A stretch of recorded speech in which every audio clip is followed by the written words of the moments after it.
Coming up on this episode, I'm joined by my FanSided colleague, Josh Cornelissen. We started our discussion talking about the NBA offseason in general, Klay Thompson's potential fit at the Dallas Mavericks, of course, plenty of Golden State trade chatter, including Lauri Markkanen. And we got into some potential lineup and rotation questions for the Warriors, which included the potential of Draymond Green coming off the bench for the Warriors in the near future. Before we get started, if you haven't subscribed to the YouTube channel already, that would be greatly appreciated. You can follow me at POC252, that's POK252 on X/Twitter. You can follow Josh over there as well at Cornelissen NBA. Thanks again to him for coming on this episode, and without further ado, let's get into it.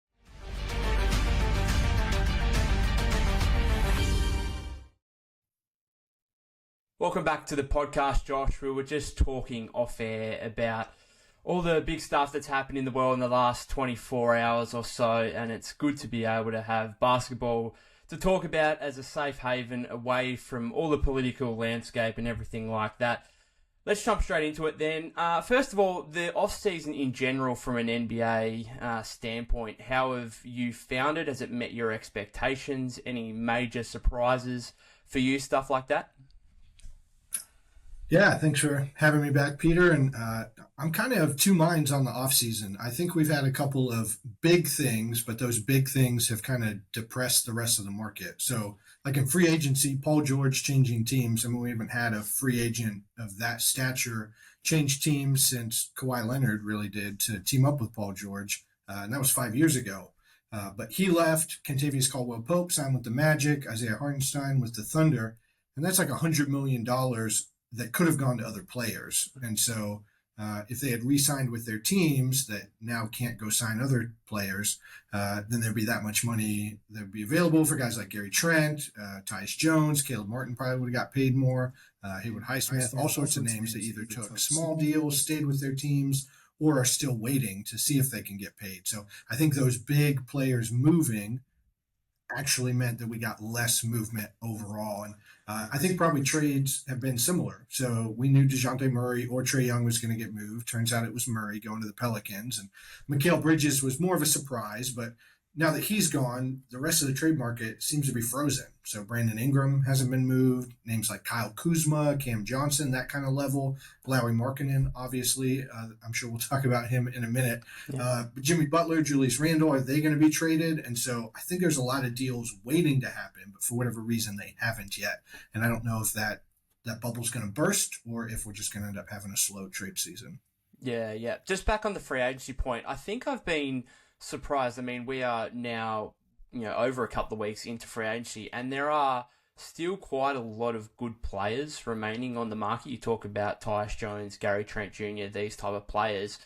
I feel like there's better players left on the market 2 weeks into free agency than what there has been over the past few years. I don't know if you agree with that, but it goes down to your point of the big deals that were handed out to other big names.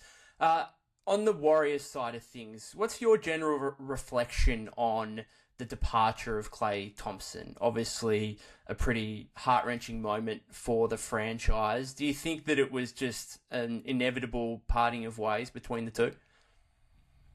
Yeah, that's a tough question. I mean, obviously love Klay, and it's sad as a Warriors fan to see him go, to see him walk away. Some part of me and probably most Warriors fans clung to this idea that those three would get to kind of ride off into the sunset. But, that's not really how these things ever work. I mean, even the Spurs, they were together forever. Well, Tony Parker went and played in Charlotte before he retired, right? Like every team, that kind of happened. So that they got to stay together for 13 years or whatever it was is pretty special. But honestly, I think at some point it probably was necessary because Steph, he's still the number one guy. Draymond, he's kind of bucking against this shifting of his role, but he was never like a top offensive option. But I think for Klay, this transition from co-star to role player, he just couldn't do in Golden State. Like he can't create his own shot with the regularity that he once used to. And so he probably feels internally that he can. How many times over the last 2 years would Klay like push to draw on something, try to shoot himself into another hot streak to try to chase that 30, 40, 50-point game that was really going to propel the Warriors? And on the vast majority of nights, that simply wasn't there. And so, you think on a value standpoint, I mean, if Klay had come back on this contract he had signed with Dallas, like that would have been fine for the kind of player he is. But what the Warriors really needed was kind of defense and shot creation more than just the 3-point shooting.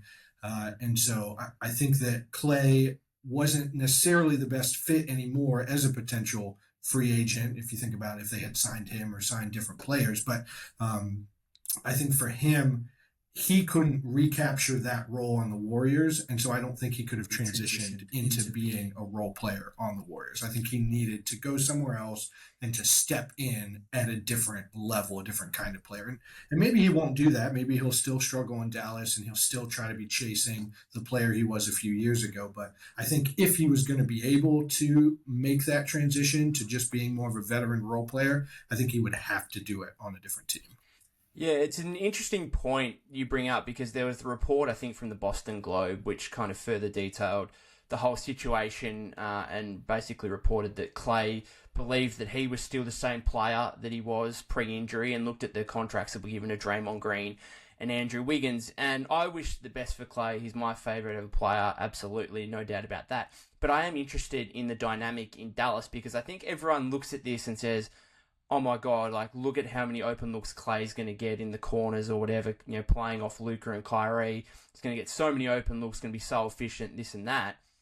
But what about when he actually wants part of the offense as well, when he wants plays, you know, directly run for him, or some of those frustrating times where he gets the ball and the ball sticks a bit, which we've seen with the Warriors over the past couple of seasons. So do you think like the fit in Dallas is as good as what a lot of people believe it is, at least offensively? Yeah, I think there's two aspects to that. One is Klay going to like accept his role? And I think that's an open question. We're not going to be able to answer that until we get there.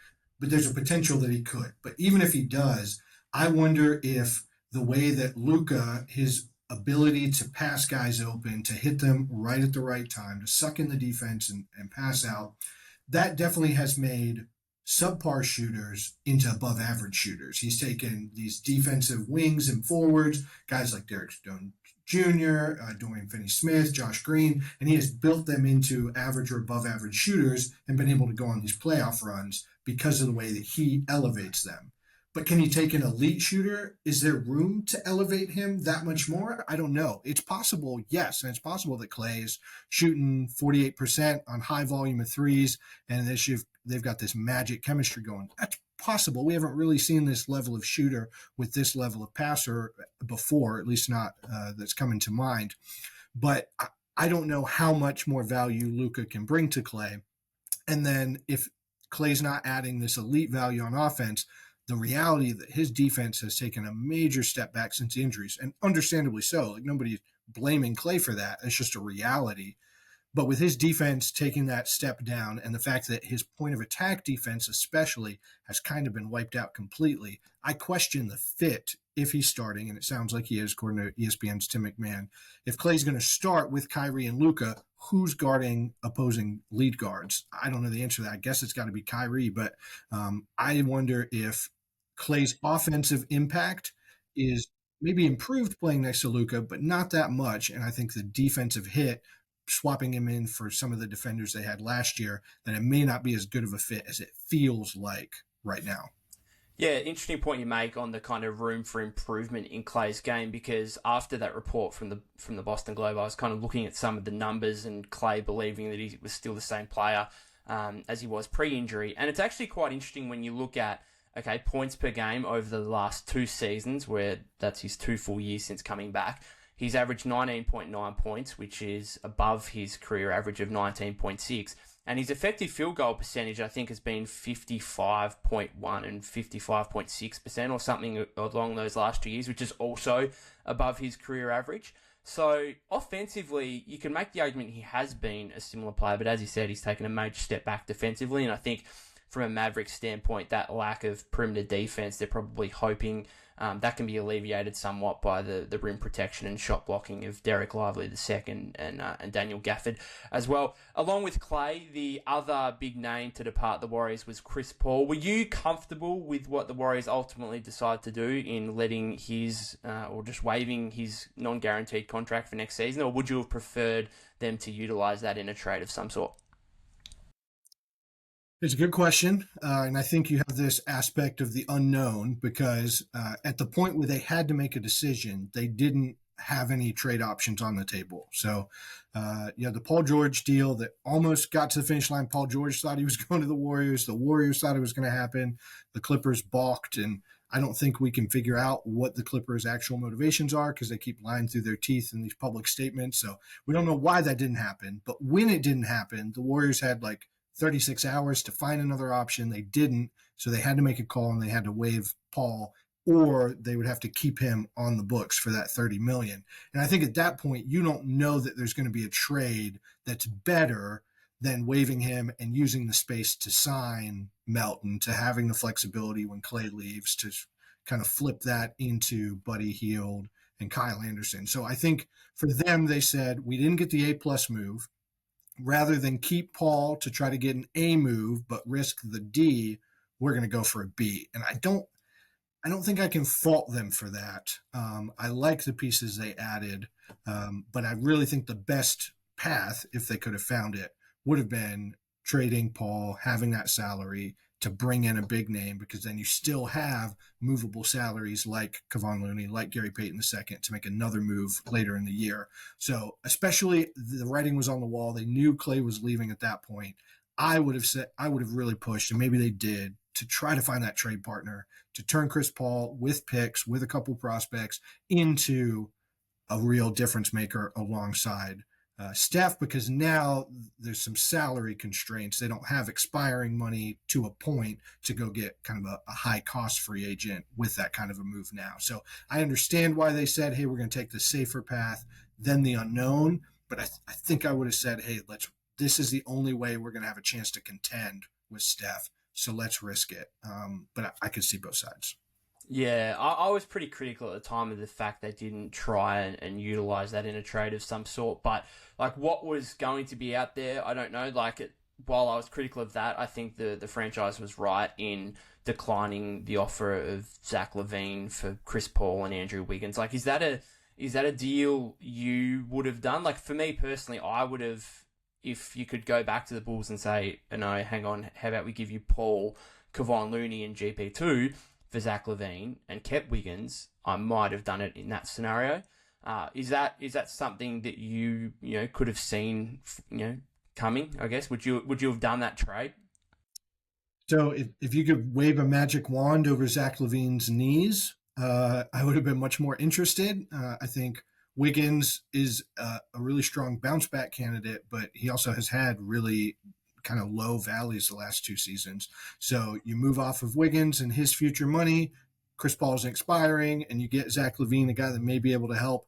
I could talk myself into it if I wasn't worried about the injury risk, but I think LaVine's knees are just going to be an issue along the lines of how the Clippers have to manage Kawhi. And so I wouldn't go near that with a 10-foot pole. But the Chris Paul, Kevon Looney, Gary Payton deal, I mean, I feel like Chicago's kind of has to take that just to get off his money. I think they're at that point in the market. And at that point, it's not like as big of a downside risk. And there's a little sliver of upside there that he kind of regains that Olympic level impact that he had, that he was in the Olympics and then he had that one really strong year. Maybe that all clicks, and playing next to Steph, getting hit up for passes by Draymond, I could talk myself into it for that, expiring money package. But any of the players that are like necessary to what the Warriors are trying to do, I would absolutely not give those up for LaVine and his bulky knees. Yeah, absolutely. Let's get on to the big piece then, and that is, of course, Lauri Markkanen. You had a piece on Blue Man Hoop a couple of weeks ago that was fairly critical of a proposed trade that would have seen the Warriors give up both JK and Pods, along with Moody as well, 3 of the young pieces there, and 2 first-round picks for Markkanen. I've been kind of going back and forth on what I think is an appropriate deal, or what is the absolute maximum I'd be willing to give up for Lauri Markkanen. Where do you see that situation, and what is like the absolute most that you would give up for him? I think Lauri Markkanen is probably the best player that is rumored to be available right now, depending on, kind of how you view how available other guys are. And I love the fit offensively on the Warriors, without a doubt. I mean, the fact that you could have both Steph and Markkanen kind of off-ball movement, running off of screens, running off of dribble handoffs, to have pick-and-pop actions with Draymond and Markkanen, with Steph curling along the baseline. Like, you could do all sorts of really creative and really impactful offensive sets. And I think their offense would have a major boost, absolutely, and especially in the regular season.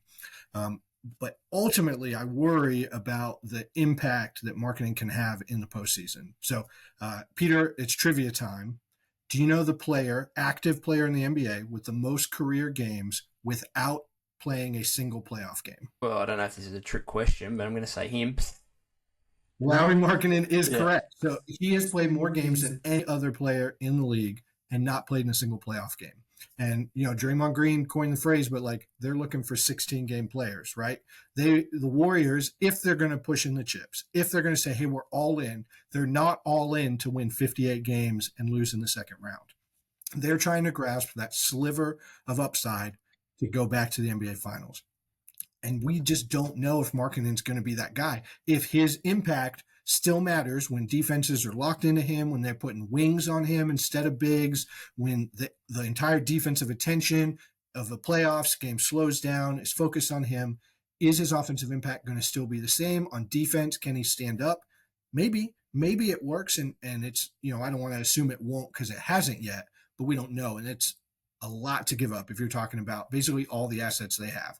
Both those 2 first-round picks, Kuminga and Podziemski and Moody, and I'm not going to lie, I'm still the biggest Moses Moody believer. I mean, I'm like elbowing his mom out of the way on the bandwagon. Like, I still think Moody can be a high-end starter, if not more, if he's in the right situation. So, to give up all of that for this guy who is a one-time All-Star and just like a reserve. Like, he hasn't made an All-NBA team. He's not received any MVP votes. Like, he has improved a huge amount in Utah, and that's without a doubt. And I love his fit on a lot of teams, but we just don't know. And if the Warriors are going to push everything in, it's got to be for a guy that they know.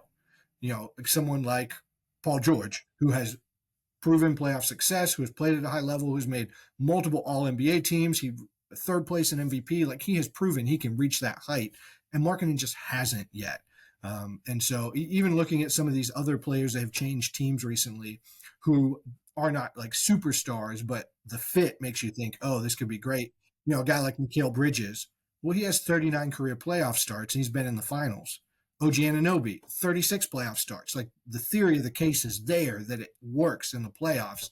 And Markkanen's a better shooter, a better offensive player overall, but he's nowhere near the defender that they are. And so you push in all those chips to get Markkanen, and you're hoping for something that you just don't know for sure. I just feel like you can't mortgage every asset to get him. Now, that being said, I still think he's the best guy available. If you can, put Pods in the deal, I think maybe there's a little bit of extra shine on him right now, and I just don't know if that'll still be there at the trade deadline next summer. So you put Pods in the deal, you build it around him and expiring money with Looney or Peyton, and you put in the picks, a couple swaps. That's the package I would send, and I don't know who is going to beat that of teams that are prepared to trade for him. So that's probably what I would focus on. You keep Kuminga, you keep Moody, and so then you have a couple other pieces, both to play and maybe to move for a different deal. I just wouldn't go all in, everything, strip the cupboard bare for Markkanen when we just don't know for sure if he can be that guy.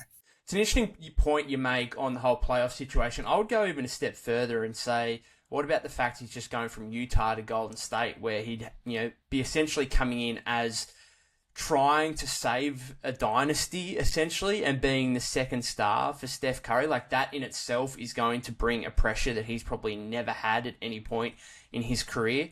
So, there's that to get through, and even just trying to get to the playoffs first, and the big games that the Warriors have during the regular season that Utah doesn't necessarily have, that brings with it a pressure that he would not have faced before, let alone even starting to discuss the whole playoff stuff. In terms of a deal with the Jazz, is there any other player, like Markkanen's making $18 million if Wiggins goes out in a 3-team trade or something like that? There's salary to work with, and there might be some other players that, you could try and get out of this deal from Utah. Is there anyone like Walker Kesler, Jordan Clarkson, Colin Sexton, anyone that you could see the Warriors also trying to get their hands on? Yeah, I think it's actually would be a good idea for the Warriors to look at maybe expanding the deal, because they can move Wiggins, and that opens up a lot of salary that they can use to bring in someone. And I think the biggest need they're going to have, it's the biggest need they have right now, actually, is secondary shot creation. A guy who can have the ball in his hands and make something happen when Steph Curry's off the court or even when he is on the court. And Markkanen is a phenomenal offensive player, but he's mostly an off ball player. He's a guy who's going to catch it off of pin downs, off of screens, catch and shoot. Sometimes he's going to slip into the post with a mismatch, but in all those scenarios, you want someone feeding him the ball. So he's not going to be the guy generating the offense. So having a guy that can fill some of the good Jordan Poole role from a couple years ago makes sense to me. I think Jordan Clarkson would be an excellent fit in that role. He's only making $14 million, so you can make the salaries match up fairly easily. I think Colin Sexton could be, in a similar mold to that. Sexton probably a little bit of a better defender. Clarkson probably a better passer. I would be open to including one or both in the deal if the Jazz don't value them significantly. If it's more of a fact of the Jazz are like, oh yeah, if you throw in an extra first round pick and Trace Jackson Davis will do it, well then, okay, let's step back. But when the salaries open up, if it's easy enough to include them in the deal, I think having one of those players coming off the bench behind Curry could be really valuable, and I would be very open to that. Yeah, absolutely. Is there any interest in Walker Kesler at all from your standpoint? I've called on him a little bit more so because of the fact I don't think the Warriors. I mean, they could definitely do with a genuine 7-footer. There's no doubt about that. But if you're talking about having a starting lineup that consists of, let's say they do get Markkanen and it's Kuminga, Markkanen, Green, then having both TJD, assuming he's still on the roster, and Walker Kesler both coming off the bench, I don't think there's any need for that. And you're talking about having to give up extra stuff for these guys. Walker Kesler, I do think is a guy that the Jazz would say, okay, you need to throw us at least another first round pick, if not two, to add him into the deal. Yeah, if Kessler was available at a bargain price, then the Knicks, the Pelicans, the Magic, someone would have already traded for him because they've been calling. So to include Kessler, you've got to give up good value, like you were saying. But additionally, we've seen the Warriors. We understand how it works. You don't spend that much on the center position because he's not going to finish games. Your best lineups have Green at the 5. That's how the Warriors win basketball games. We have seen it for years. They won 4 championships, 6 finals by not investing in the center position. And the ways that they've tripped themselves up in the last few years is when they have invested in the center position. They've chased after Wiseman. They've added Boogie Cousins, like those kinds of moves. We know that it works when you just get a solid guy there, like a Trace Jackson Davis, a Kevon Looney, and then when you need to, you move him out, you put Green at the 5. So to invest heavily in Kessler, especially like in this scenario where he's probably not going to start, it doesn't make any sense to me, and I wouldn't even entertain it if I was the Warriors. Yeah, while we're talking about kind of the lineup and rotations and the Draymond at the 5 scenario, would you be comfortable at this point? Are you comfortable going into next season with Draymond Green as the starting center, regardless of whether they get Markkanen or not? Because it'll either be Kuminga, Markkanen, Green, or Wiggins, Kuminga, Green. One of those two combinations. Are you comfortable with that, or do you think that TJD needs to start? It's a good question, and it's a tough question. It's a question that I don't think Steve Kerr knows what he thinks about it, because at times they've started Green at center. At times, they went back to late last season starting both TJD and Green for that defensive backbone. So I think regular season, they probably are going to start a center and Green. I think that that's probably where they're going to land. I think that saves Draymond's body to an extent, and then they'll transition as you see how the standings line up. If they need to push at the end of the year, whatever that looks like, eventually Green's going to be at the 5 by the playoffs, if not before that. But I think that's what they're going to do. What would I do? I don't know, because Kuminga's got to start now, and that's just the reality. But then starting Kuminga and Draymond and TJD kills your shooting. But if you start Wiggins, you're running into the issue where if you start Wiggins at the 2, your issue is that so many of your depth pieces are now guards and small wings: Melton, Pods, Moody, Payton, Buddy, Hield. So then how do you balance your rotations if all your big players start and all your small players are coming off the bench? So does it make sense to bring Draymond off the bench? Maybe. And so then you've got Kuminga at the 4, you've got TJD at the 5. Green can swap in coming off the bench, and you can build his chemistry with some of these more offensive-minded players. You got Podge, you got Hield coming off the bench. I don't know. I think there's a lot of different ways, and I think the problem here is that none of them work great, and I think that's going to continue to be a problem. Ultimately, the best lineup, and I think where you have to get at some point, is Draymond at the 5. Yeah, but I do think that's where Markkanen would help out a lot, because I think it's a little bit more viable to have him alongside Draymond rather than having Kuminga and Draymond at the kind of 4-5 combination, because Markkanen does give you, yes, he's not a great defender by any means, he's not a rim protector by any means, but he is 7 foot and he's a reasonably strong rebounder, averaged 8.2 and 8.6 boards over the last 2 seasons. So there's that. Let's say Markkanen either signs an extension, which is probably, I mean, you can answer this. Do you think he'll sign an extension? Do you think he'll get traded? I personally would expect that he probably will sign an extension. If he does do that, or if he gets traded elsewhere, maybe the Spurs come in with a big offer or something like that, where do the Warriors pivot, if at all, over the remainder of the offseason? I think Markkanen kind of has all the leverage here with Utah, because we have this 1-day window where they can sign him and still trade him by the trade deadline. So if Markkanen really wants to stay in Utah, doesn't want to uproot his family, then he just waits till the 7th. But if he does that, he's not going to get as much, because he has the leverage, if the Jazz want to have the option of trading him, to say, hey, I'll sign it on August 6th, so you can trade me on February 6th, but you got to give me everything. You got to raise my salary to the max this year. You got to give me the max over the next 4.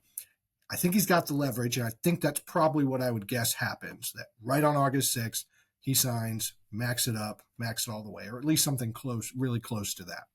So if that does happen, then he'll be eligible at the trade deadline, but not before. And so then the Warriors have this question: do they wait to try to get him and have to match significantly more salary? You're not adding Sexton or Clarkson in then. You're having to put Wiggins and Looney and Payton and Kuminga or Moody or whoever it is. You got to stack these salaries up to get to Markkanen's new number.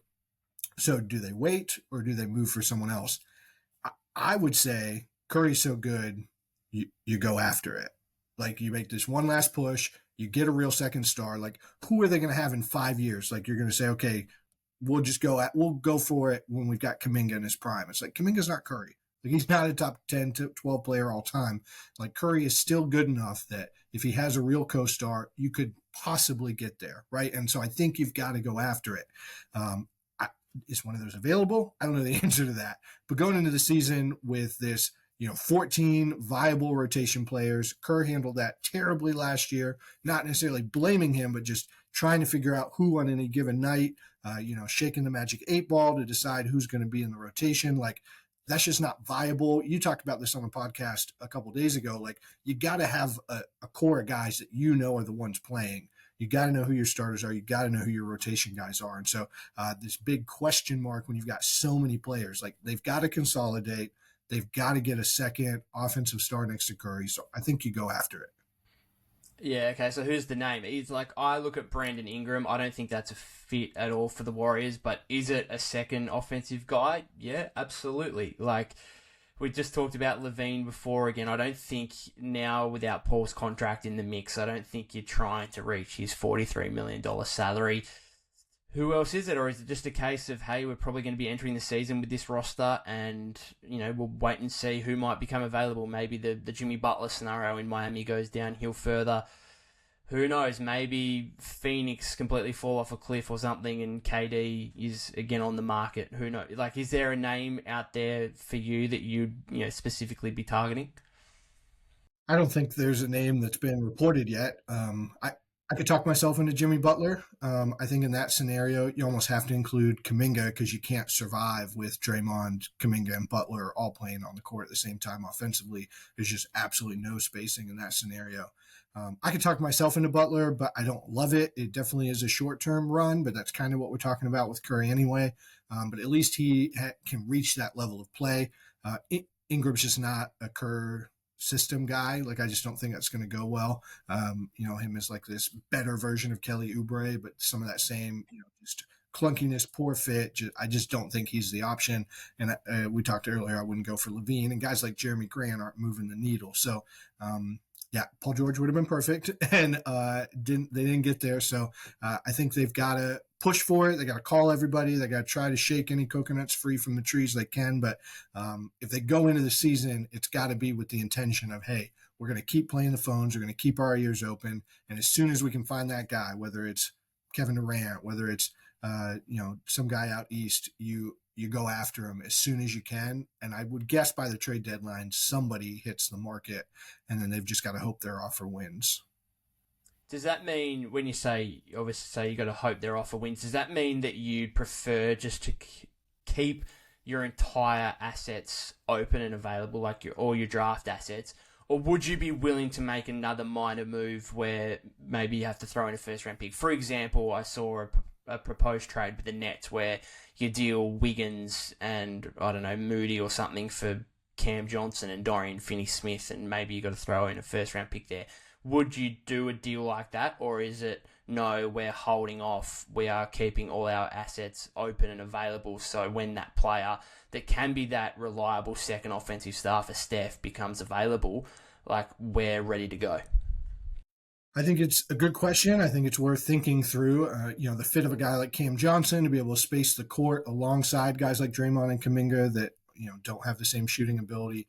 That's attractive. It would make them a better team, but I don't think it makes them enough better. Like, for the Warriors in the last couple of years of Curry's prime, the difference between winning 48 games and 51 games of, taking, a first round series to 6 games or 7, like, those differences just don't matter that much. Like, either they're just going to do their best, play it out, try to, ease into this new core that they have, and they just stick with their guys.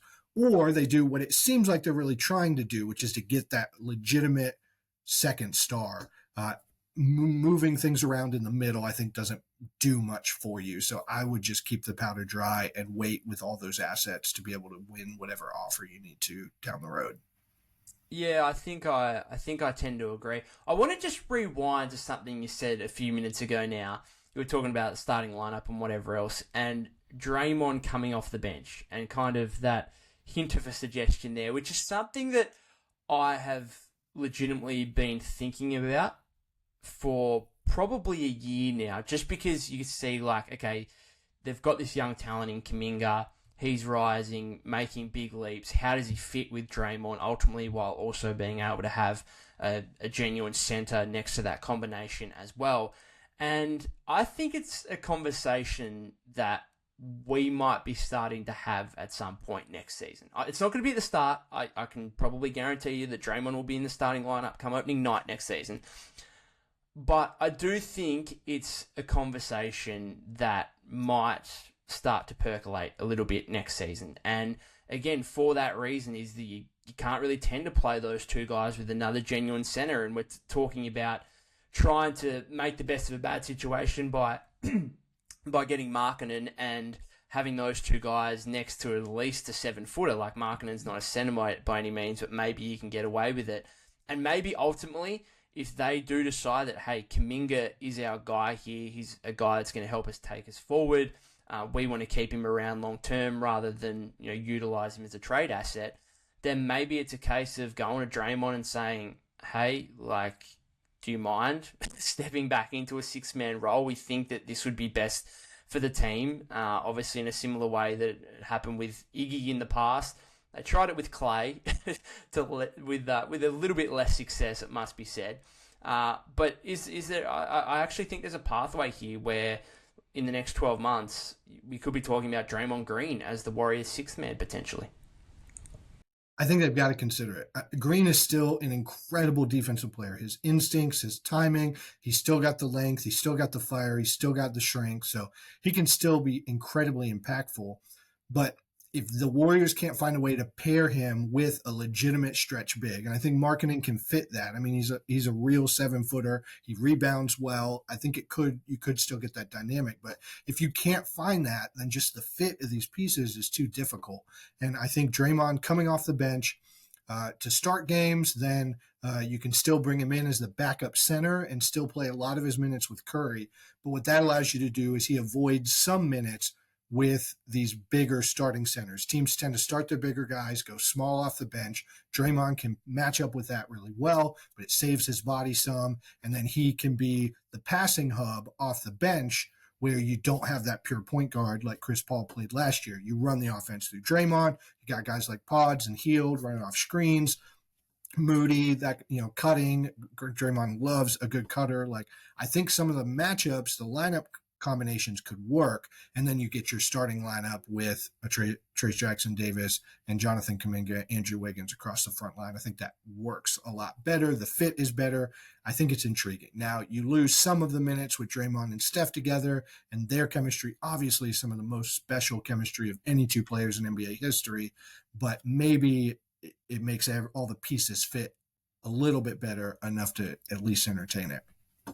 Yeah, I think it's a conversation that will continue to rise over the next 12 months. And I think, anyway, like, Draymond probably shouldn't be playing any more than 30 minutes a game next season. I think he's just so impactful that you kind of need to preserve him a little bit and try and keep his body fit and healthy and him available from that standpoint. And I think the Warriors have got front court options now where you could get away with, Draymond averaging 27, 28 minutes a night. I think Kuminga needs to play 30 plus. And then when you add him plus TJD plus Kyle Anderson, and then I don't think Loon's necessarily going to be part of the rotation, but, he could step in 5-10 minutes here and there kind of thing. Like, they've got front court options to the point where I don't think Draymond needs to play any more than 27, 28 minutes a game. And to lower him to that point, maybe the best thing is to bring him off the bench in a six-man role. So I am very intrigued by that.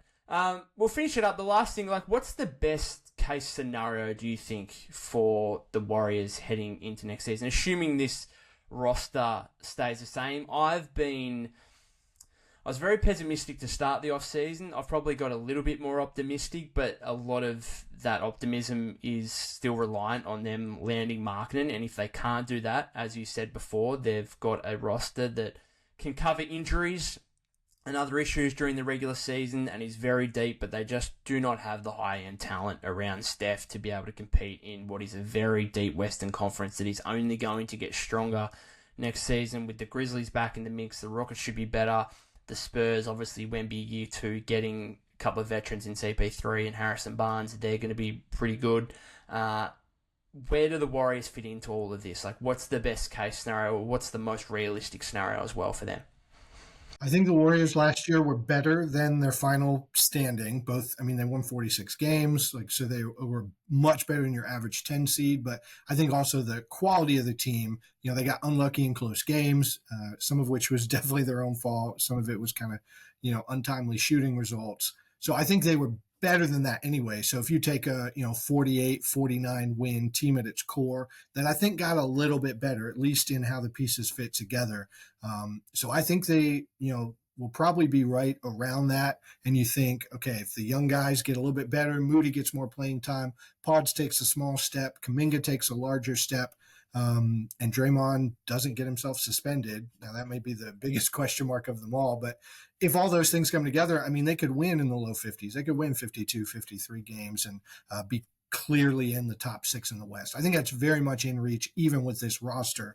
I question whether that depth carries over then into postseason impact. I think they're going to struggle against a number of matchups, but regular season, I think they could get into the low 50s if Steph stays healthy, Draymond stays available, and the young guys take a step forward.